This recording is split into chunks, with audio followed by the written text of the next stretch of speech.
Nah, sebenarnya apa cukup makan siang ini untuk menjamin netralitas presiden? Apa yang harus ditunjukkan bahwa ada konsistensi antara yang dibicarakan dengan tindakan?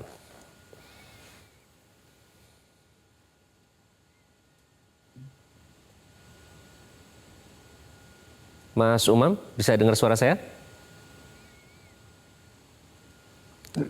Ya, terkait dengan konteks itu, maka memang tadi yang disampaikan oleh Pak Taslim itu justified, pembuktian. Nah, kalau misal kemudian kita bicara pembuktian, maka yang ada di atas permukaan dan juga di bawah meja itu harus sama. Ibaratnya kalau misal kita analogikan, di atas meja makan itu seolah tenang-tenang saja. Tetapi di bawah meja, kaki-kaki kekuasaan itu bisa saja saling menghantam satu sama lain. Nah, oleh karena itu, ini menjadi penting karena bagaimanapun juga praktik politisasi kekuasaan negara itu hampir pasti tidak berjalan di atas permukaan. Dia tidak akan bertabrakan dengan hukum karena dia bermain dengan melampaui aturan hukum itu sendiri. Nah, oleh karena itu, kalau misal kemudian tadi disampaikan diserahkan pada penegak hukum, justru di level ini ada potensi kalau misal kemudian terpolitisasi, instrumen kekuasaan negara itu termasuk dalam konteks ini adalah instrumen penegakan hukum. Nah, oleh karena itu, tentu kita membutuhkan pembuktian itu, dan pembuktian ini akan berpengaruh terhadap seberapa masif kemudian presiden sendiri, seberapa konsisten presiden sendiri untuk menjalankan komitmen netralitas kekuasaan negara. Karena kalau misal tidak, yang terancam adalah demokrasi. Demokrasi kita menjadi termanipulasi, manipulated democracy. Kalau misal kemudian itu yang terjadi, tentu impact-nya akan kemana-mana. Nah, oleh karena itu, beberapa hal yang kemudian perlu digarisbawahi, bahwa memang bagaimanapun juga, kita juga harus realistis pada sebuah fakta politik per hari ini, di mana Mas Gibran menjadi cawapres Pak Prabowo, jangankan dalam konteks kontestasi pilpres di level nasional, di level lomba Agustusan saja, saya yakin tuh Pak Taslim, Pak Irfan itu kalau anaknya ikut lomba gitu 17-an, itu pun juga orang tua itu sebagai orang tua ikut menyemangati, ikut bertepuk tangan menyemangati. Apalagi ini di level pilpres yang tentu akan ada konsekuensi politik kalau misal kemudian yang bersangkutan mengalami kekalahan.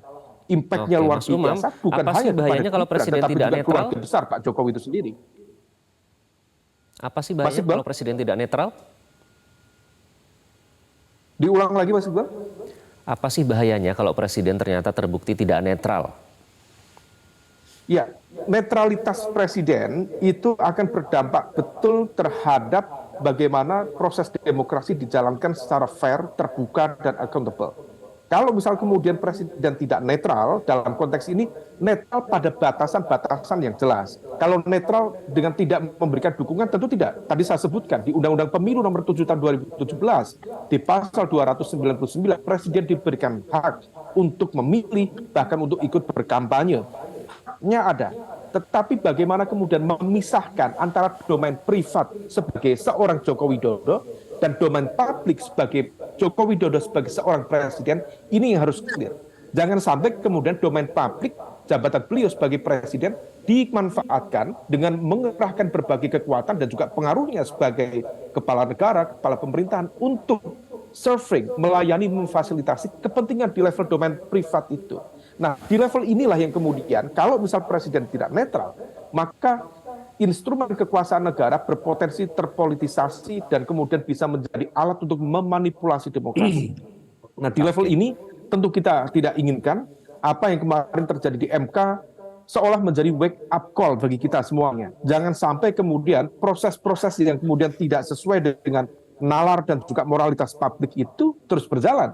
Karena kalau misal kemudian itu terjadi, yang kasihan itu bukan hanya negara, bukan hanya demokrasi, tetapi juga kredibilitas pemerintahan Pak Jokowi itu sendiri yang sudah diperjuangkan 9 tahun, mencoba untuk membangun kepercayaan publik, public trust sudah terjaga dengan baik, tapi kemudian di fase akhir ini justru terreduksi oleh langkah-langkah dan juga politik, pilihan-pilihan politik itu sendiri.